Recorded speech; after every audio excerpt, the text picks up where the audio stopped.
Et effectivement, euh, vous voyez un trou, mais qui est pas très profond. A priori, à 2 mètres plus bas, il y a l'air d'avoir une autre pièce. J'observe un peu et puis je vais descendre, hein. Je vais faire un peu de lumière pour voir, Mhm. pour voir mieux, tout Mm. simplement. Ok. Alors tu parviens à faire un petit peu de lumière. Tu veux que je fasse un jet de maîtrise élémentaire ou pas? Non, c'est pas nécessaire. Ok. Et tu vois, ouais, que ça a l'air d'être une salle rectangulaire, façonnée un peu différemment, et il y a l'air d'avoir beaucoup de déchets ici. De déchets, ouais. Mhm. De déchets, pas les trucs organiques. Non, non, c'est plutôt du bois, Ouais, tu crois avoir une chaise, un tonneau, Ok. mais la Bah, salle, ouais, ça a l'air d'être une salle un peu plus grande. alors on descend jeter un œil. On y va. Alors vous descendez, et vous arrivez ici. Oh. Et juste là, vous avez de la chance, il y a un peu de lumière qui émane du temple au-dessus, donc vous voyez pas mal dans cette pièce. Et là, vous voyez qu'il y a une échelle pour monter un peu plus haut. Vous avez l'air d'être tombé dans un endroit qui est qui est un peu plus bas que cette structure-là. Ici, c'est un endroit surélevé. C'est une décharge où on est ou c'est quoi? Bah, ça pourrait s'assimiler à une décharge, effectivement. Oui, on sort de là et puis on avance. Grimpage. Et ouais, ici, ça a l'air un peu plus moderne.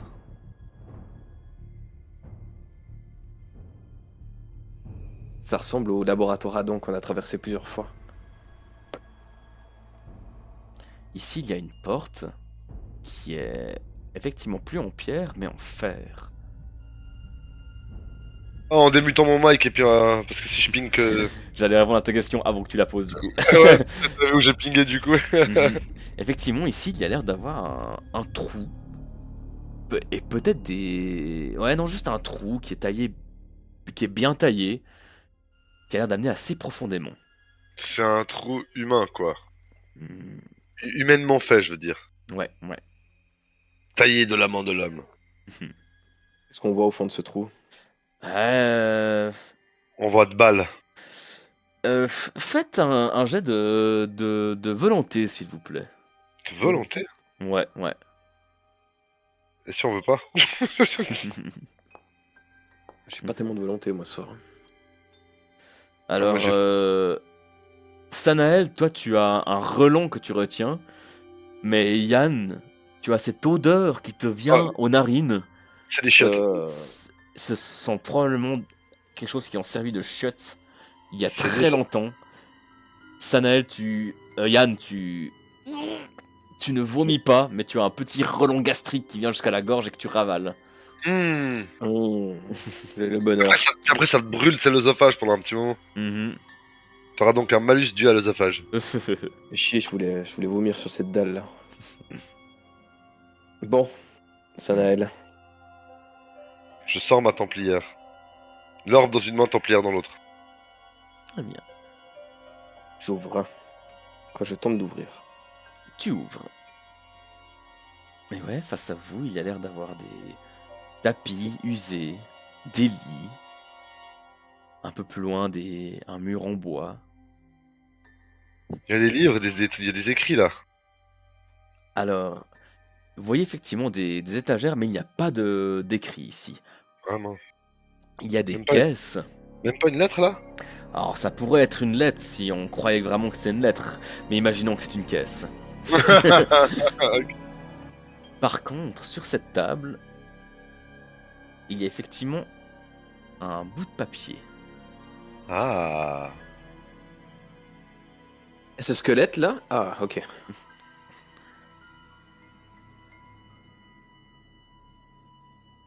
Procédure d'urgence de mise en isolement. La salle de mise en isolement se trouve face aux escaliers.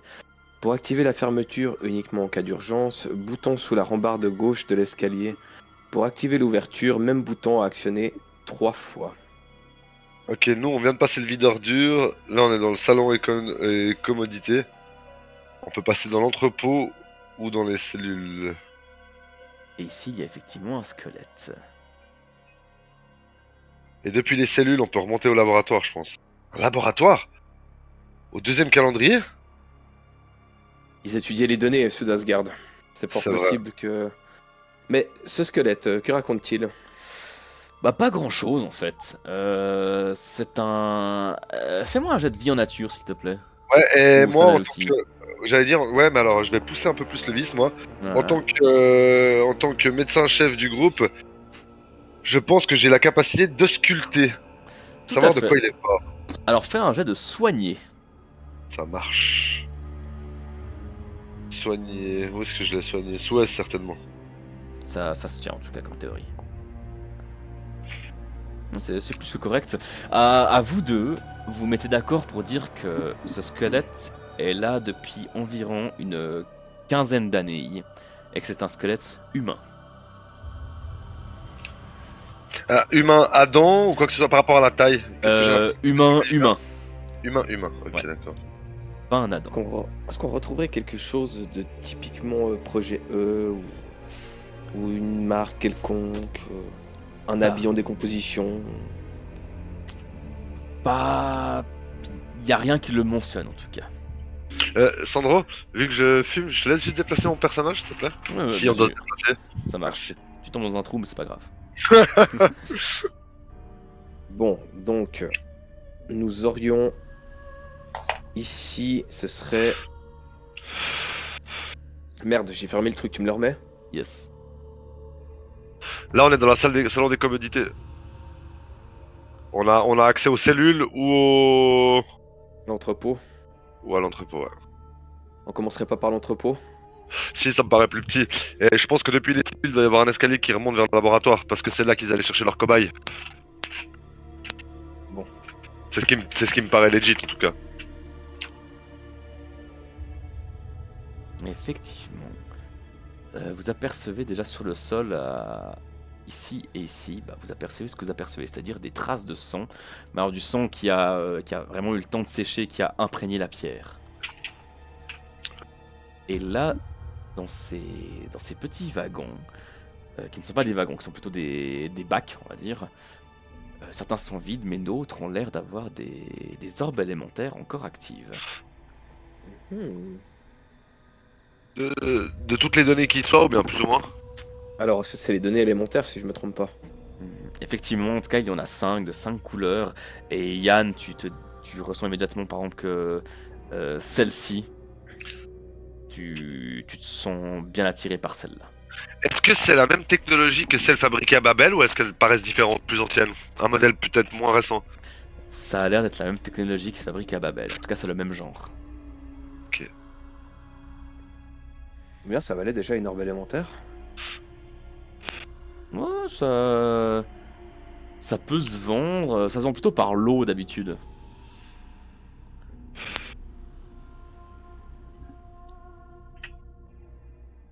Si tu veux faire un petit test d'estime et valeur, tu peux. Oui. Yann aime l'argent. Et Ouais. l'argent lui rend bien. T'avais déjà vu par exemple qu'on pouvait vendre un lot de peut-être entre 15 et 20 orbes élémentaires pour 100 Vaden, tiens. Ah, c'est pas la peine de les transporter alors. Non. Est-ce qu'on les prendrait pas quand même?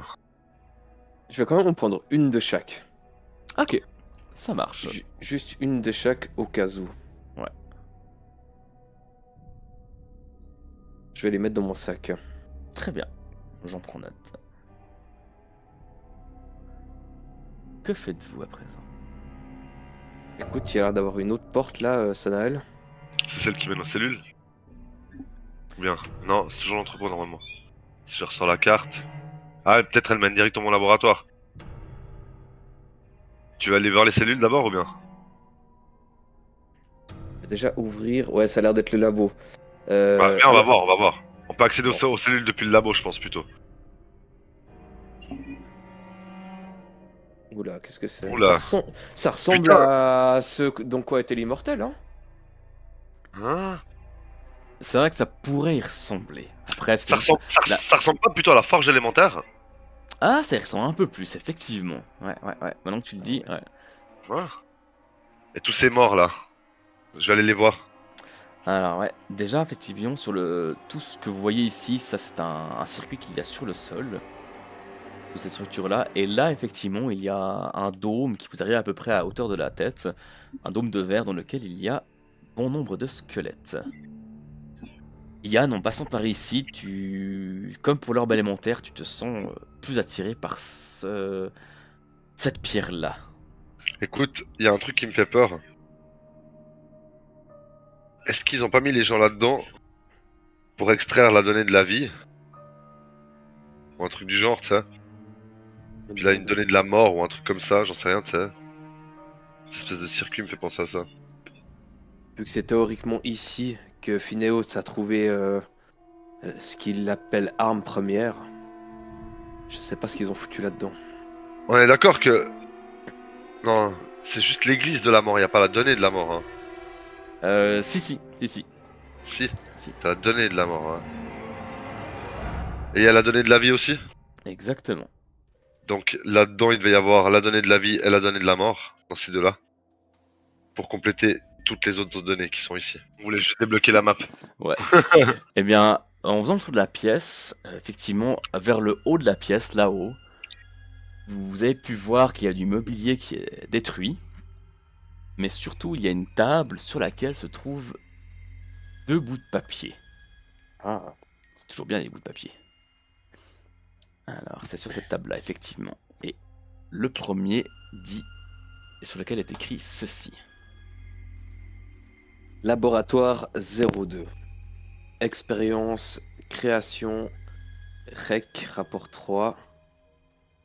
Le 4 Mylan 5395.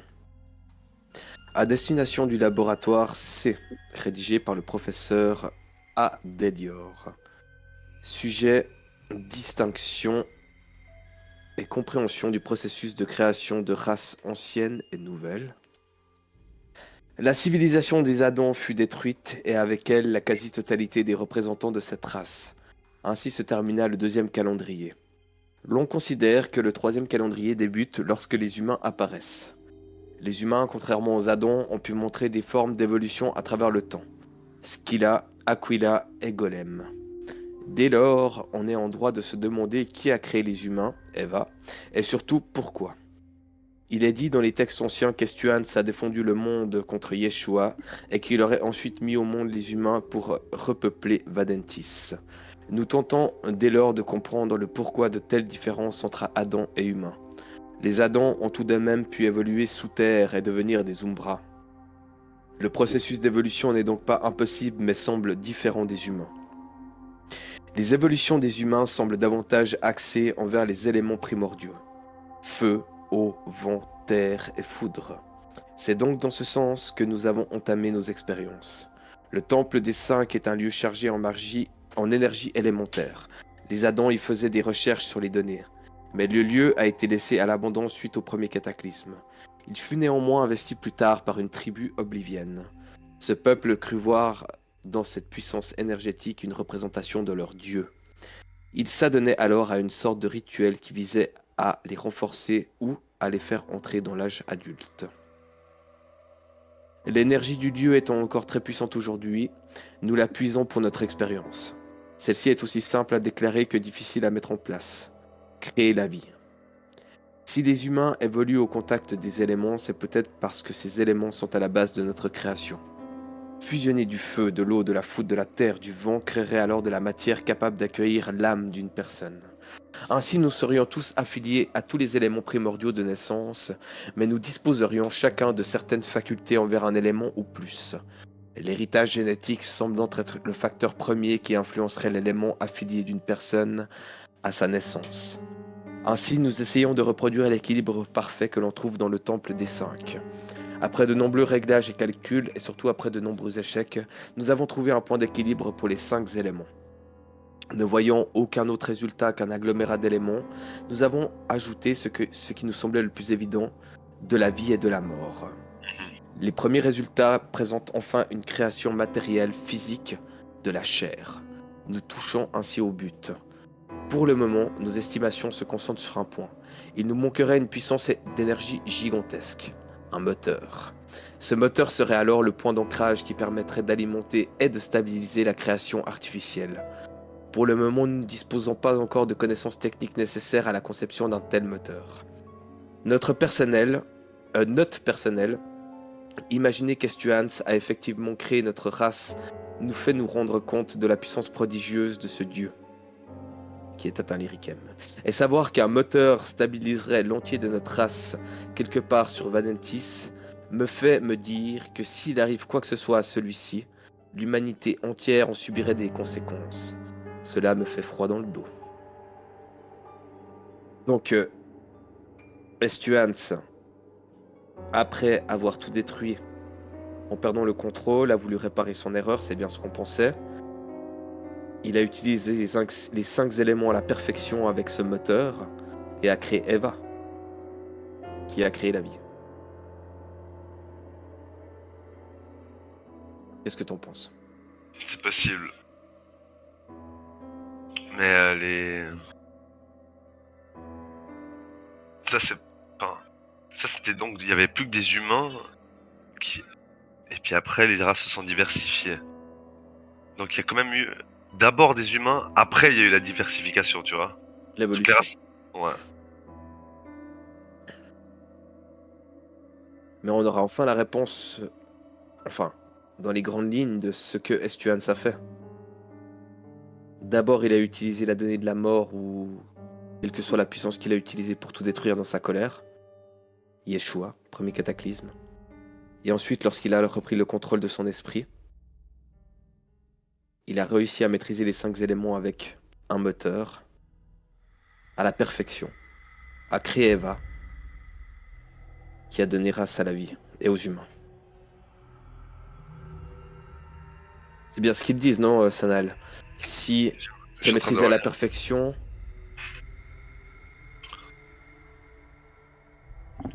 Mais pourquoi les Adans ils peuvent pas évoluer comme les humains? C'est ça que je me demande, tu vois.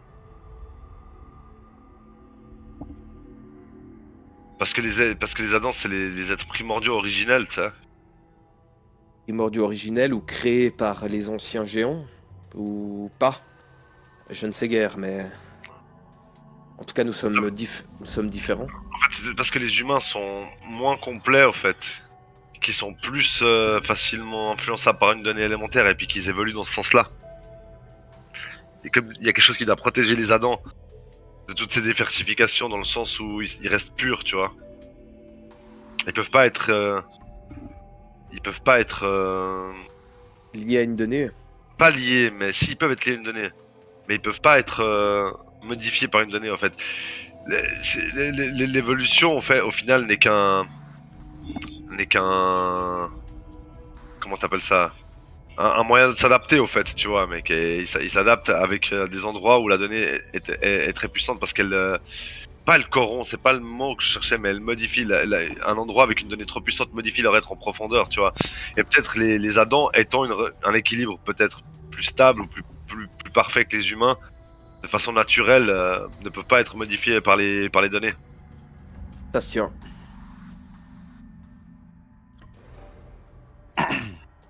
Quand vous avez Donc- fait le tour de la pièce, vous avez vu là-bas, derrière le mur effondré, pas loin des escaliers, il y avait un squelette et pas loin de ce squelette, il y avait également un autre bout de papier encore, Ah ah.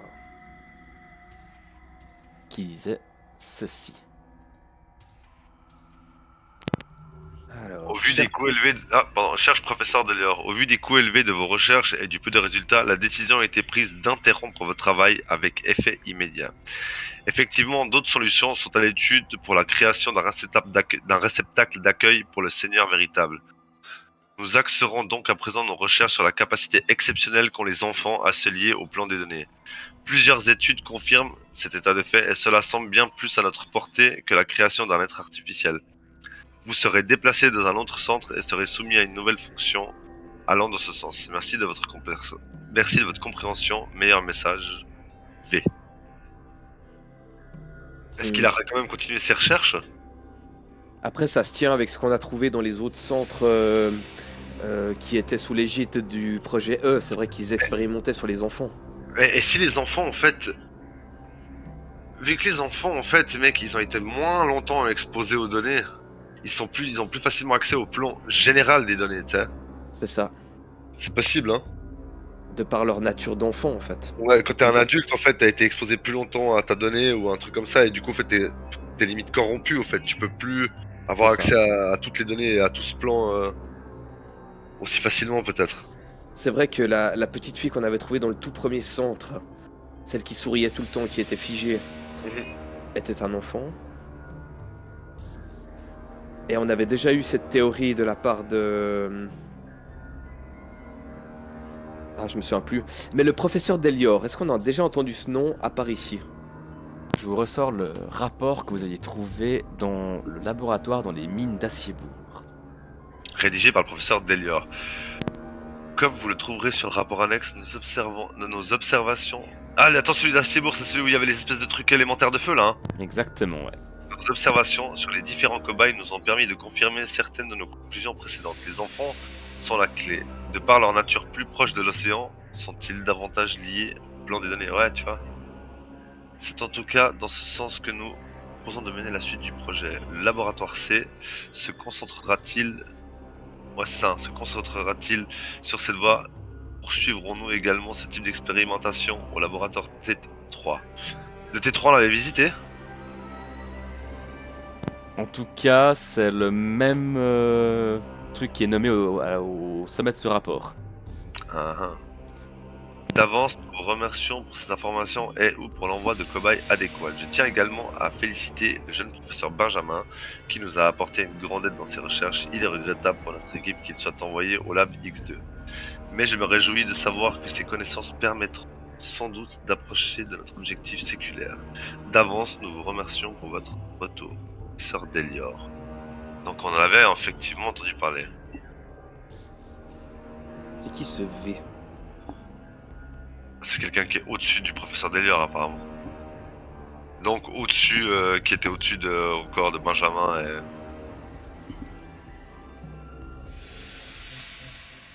Un objectif séculaire. Si je ressors le plan, je vais aller voir sur l'escalier si je vois le bouton. Mhm. Effectivement, tu vois qu'il y a cet escalier en ruine qui avait l'air d'amener plus haut à la surface peut-être, mais là qui est bouché par beaucoup de décombres. Et ouais, sous la rambarde, tu vois effectivement un petit bouton. Et il nous a envoyé ici pour qu'on découvre l'origine de l'arme. Est-ce que ce serait une erreur, c'est la découverte de cette arme en fait? Ça se fait par erreur en fait, en combinant toutes les données. Une bonne question.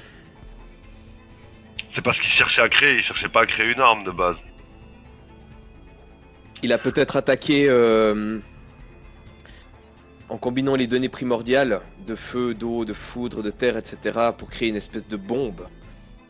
Quelque chose du style. Ce qui m'intrigue, c'est qu'il y a pas d'accès à la salle d'isolement. Il y a effectivement... pardon.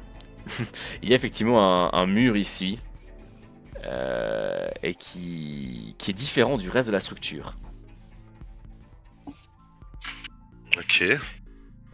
Là où tout le reste est en pierre, ici ça a l'air d'être plutôt du métal. Ok. Et si je rentre dans la salle d'isolement... Ouh, c'est quoi ce machin verdâtre?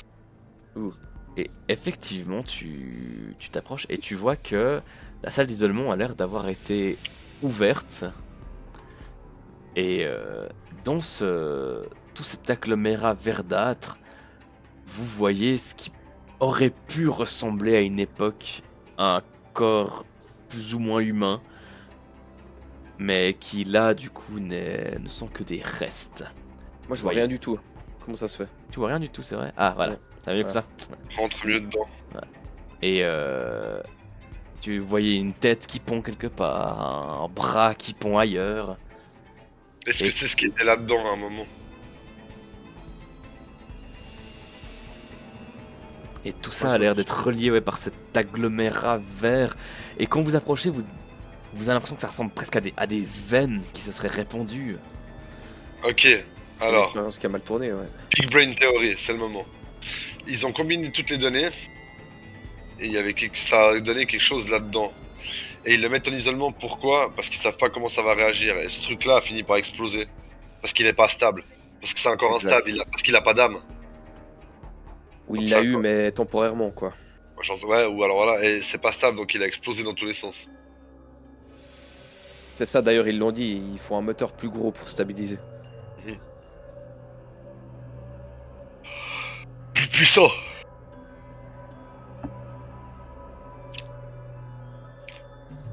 Et pourquoi on n'a pas accès aux cellules?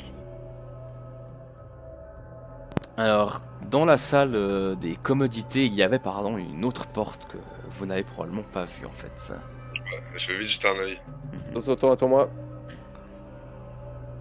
Va pas trop vite en besogne. Ouais. Ah Et oui, effectivement, ici, là, il y a une autre porte. On n'est jamais sûr de ce qu'on va trouver. vas-y, passe en premier. Et là, ouais, vous voyez une pièce dans laquelle il y a les restes d'un squelette. Les restes d'un humain, dira-t-on. Qui a, dont le sang a imprégné le sol également. Un de ces cobayes, un de ces pauvres cobayes. Ici, c'est la même. Et dans la dernière, il n'y a point de squelette. Je vais quand même bien fouiller toutes les cellules, hein. Ouais, ça marche. Eh bien, est-ce que je considère que vous prenez votre temps pour fouiller ce qu'il reste à fouiller? Oui. Ça marche. Alors, vous prenez encore quand même une bonne heure, voire 2 heures, pour regarder sous les tapis, etc. En fait, en fouillant, vous voyez qu'il y a effectivement aussi une porte dans l'espace commodité qui amène à une baignoire et à des latrines. Mais vous fouillez, et a priori, il n'y a rien de plus à découvrir ici.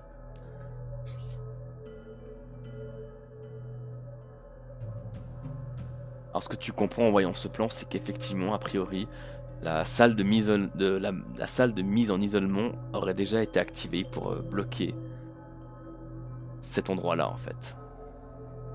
Donc elle avait été utilisée. Bloquer la chose. Ouais. Exactement.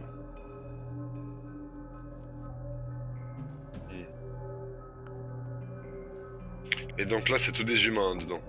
C'est ça, ouais. Vous entendez qu'à l'air de venir du dessus de la surface des bruits de pas qui vous rappellent les bruits de pas du géant.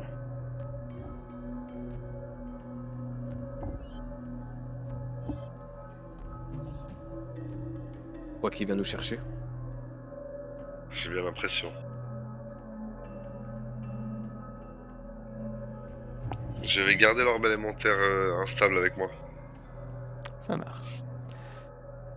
Du coup, est-ce que vous remontez à la surface par là où vous êtes arrivé? Oui. Alors on va pas tenter l'expérience, de toute façon on n'a pas les connaissances scientifiques. Ça marche. Du coup, vous remontez par la décharge, vous arrivez à nouveau donc à l'entrée du temple des 5 dieux. Et donc, vous dirigez vers la sortie. Et quand vous ressortez, vous voyez qu'effectivement, le géant que vous avez rencontré a l'air de vous attendre non loin de ce ver étrange. Que faites-vous? Je vais lui demander est-ce qu'on peut emporter quelque chose qu'on a trouvé ici avec nous? Et il vous regarde quelques instants et de nouveau, sans ouvrir la bouche, vous entendez sa voix qui provient qui a l'air d'avenir directement dans votre tête. Et vous l'entendez dire ainsi, vous avez forgé un modèle réduit de l'arme première. Mon ami m'a demandé de vous faire une démonstration pour que vous compreniez la puissance de l'arme conçue par Naïr Phineos. Ainsi puis-je vous l'emprunter. Je l'attends, vu qu'il fait 3 fois ma taille. Je suis rarement les ordres de mecs qui font 30 fois ma taille. Et donc le géant prend dans son immense paume la sphère qui a l'air ridiculeusement petite dans sa main. Et, et, et il vous dit cela tombe bien. Une créature aux proportions que je qualifierais moi-même de gigantesque est en approche. Regardez plutôt. Et il vous montre en direction de l'est.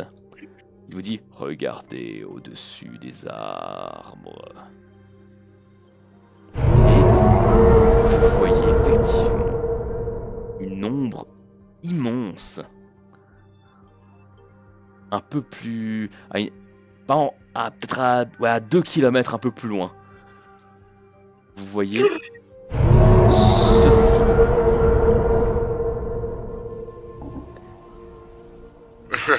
Elephant for scale. Exact. Et donc vous avez vu cette immense créature qui s'approche et qui fait des bruits de pas aussi lourds et aussi profonds que ceux du géant. Et peut-être vous a-t-elle remarqué, mais elle a l'air de venir dans votre direction. Et le géant qui tient cette toute petite sphère dans sa main, vous voyez qu'il arme son bras comme pour lancer une balle, et il la lance. Vous voyez une petite étincelle de lumière projetée à plusieurs centaines de mètres. Et la petite étincelle, votre sphère, à quelques mètres de l'araignée, se brise. Et alors vous voyez une gigantesque gerbe de feu, puis de l'eau, de la foudre, du vent et de la terre qui s'en extrait. Et très rapidement, les proportions de ces explosions élémentaires deviennent aussi grandes que l'araignée. Les différents éléments semblent alors se stopper dans l'air, puis un mouvement inverse se regroupe en un point central. Et en un flash de lumière dans une détonation assourdissante, explose et déforme le paysage. Ça, première. Et après quelques instants dont vos yeux ont besoin pour retrouver leur vision, vous voyez ce paysage se dessiner face à vous.